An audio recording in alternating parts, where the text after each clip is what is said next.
একটা পোশাকের গড়ায়ু তো কমছেই, বিশ্ব একটু একটু করে পরিণতও হচ্ছে ফ্যাশন বর্জ্যের ভাগাড়ে।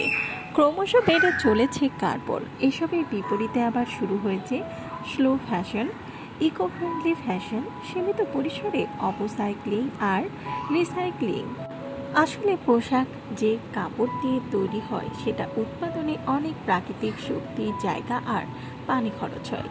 সুতি কাপড় বিশ্বের ফ্যাশন ইন্ডাস্ট্রিতে সবচেয়ে বেশি ব্যবহৃত কাপড়গুলোর একটি।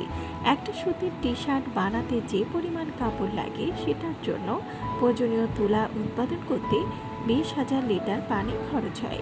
বিশ্বে যত পানি ব্যবহৃত হয় তার 20% খরচ হয়ে যায় ফ্যাশন ইন্ডাস্ট্রিতে।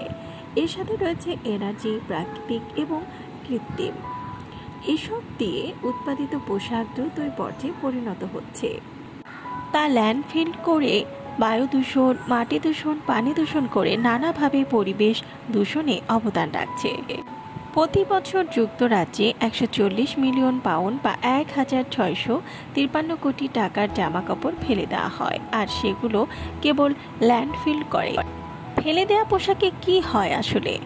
আমরা যখন কোনো জামা কাপড় ফেলে দিই তখন আসলে কি হয়, এর উত্তর জানিয়ে why cloth are hard to recycle শিরোনামে রিপোর্ট প্রকাশ করেছে বিবিসি।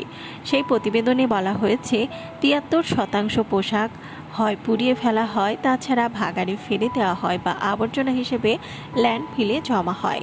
12% পোশাক ডাউন সাইকেলড হয়ে ম্যাট্রেস, ক্লিনিং ক্লোথস, পাপোশ, লুসলি বা অন্যান্য কম দামের নানা কিছুতে পরিণত হয়। শতকরা মাত্র 1% অপসাইকেলড হয়ে নতুন কাপড়ে পরিণত হয়। প্রতি বছর $100 বিলিয়ন সমমূল্যের কাপড় ফেলে দেওয়া হয়। বাংলাদেশি অর্থমূল্যে যার দাম দাঁড়ায় 8,487 কোটি টাকা। ফ্যাশন ইন্ডাস্ট্রিতে সবথেকে কম বর্জ্য উৎপাদন করা দেশের নাম জার্মানি। তারাও মাত্র 50% ফেলে দেওয়া পোশাক রিসাইকেল করে নতুন পোশাক বানায়।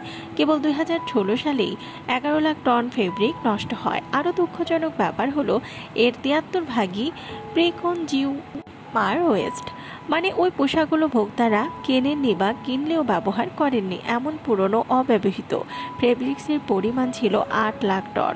এর কারণ ছিল ভোক্তাকে আউট অফ স্টক অভিজ্ঞতার ভেতর দিয়ে যেতে না হয়। এজন্য অনেক ব্র্যান্ডই 10% পর্যন্ত উদ্বৃত্ত স্টক রাখে। তবে এখন বিশ্বব্যাপী বেশ কিছু ব্র্যান্ড দাঁড়িয়ে গেছে যারা টেকসই আর পরিবেশ বান্ধব ফ্যাশন নিয়ে কাজ করছে।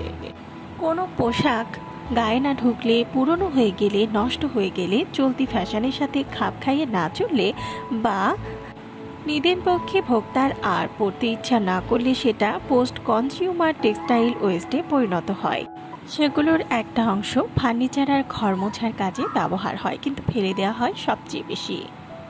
বাংলাদেশে 80 আর 90-এর দশকে বঙ্গবাজারে সেকেন্ড হ্যান্ড কাপড়ের বিশাল মার্কেট ছিল আর তা তুমুল জনপ্রিয় ছিল ভোক্তাদের মাঝে। তবে করোনাকালে এই ছুঁড়ে ফেলা পোশাকগুলো নিয়ে অনেক কাজ হয়েছে। অনেকে সেকেন্ড হ্যান্ড কাপড় আর পোশাক নিয়ে কাজ করেছে।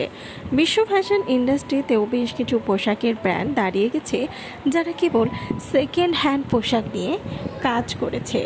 প্রতি বছর পোশাক শিল্প কারখানায় পোশাক আর তুলা ধোয়া এবং রং করার কাজে 1,500 বিলিয়ন লিটার পানি ব্যবহার করা হয়। কারখানাগুলো ব্যবহারের পর এই বিষাক্ত পানি নদী আর খালে ফেলে দেওয়া হয়। আগে মানুষ একটা পোশাক যে পরিমাণ ব্যবহার করত, এখন তার 40% করে না।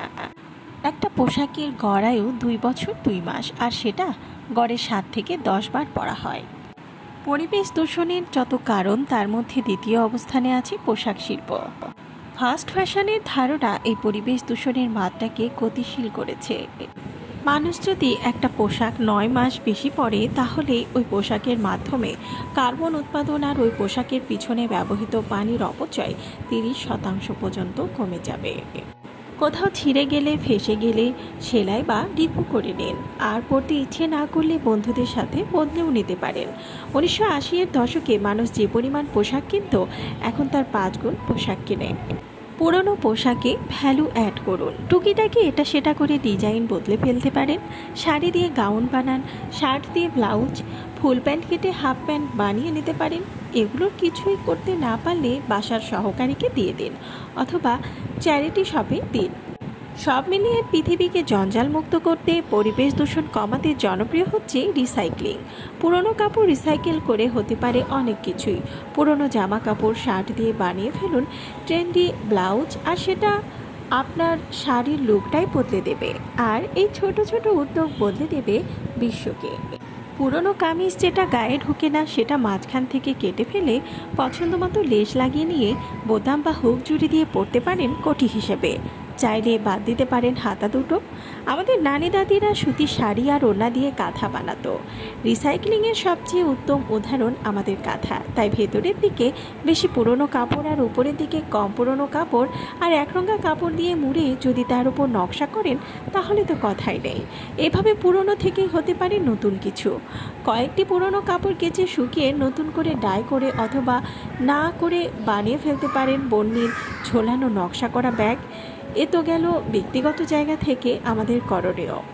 ভিডিওটি ভালো লাগলে চ্যানেলটিকে সাবস্ক্রাইব করুন আর পাশে থাকা বেল আইকনে ক্লিক করে দিন, তাহলে পরবর্তী ভিডিও আপলোড করার সাথে সাথেই আপনার কাছে পৌঁছে যাবে।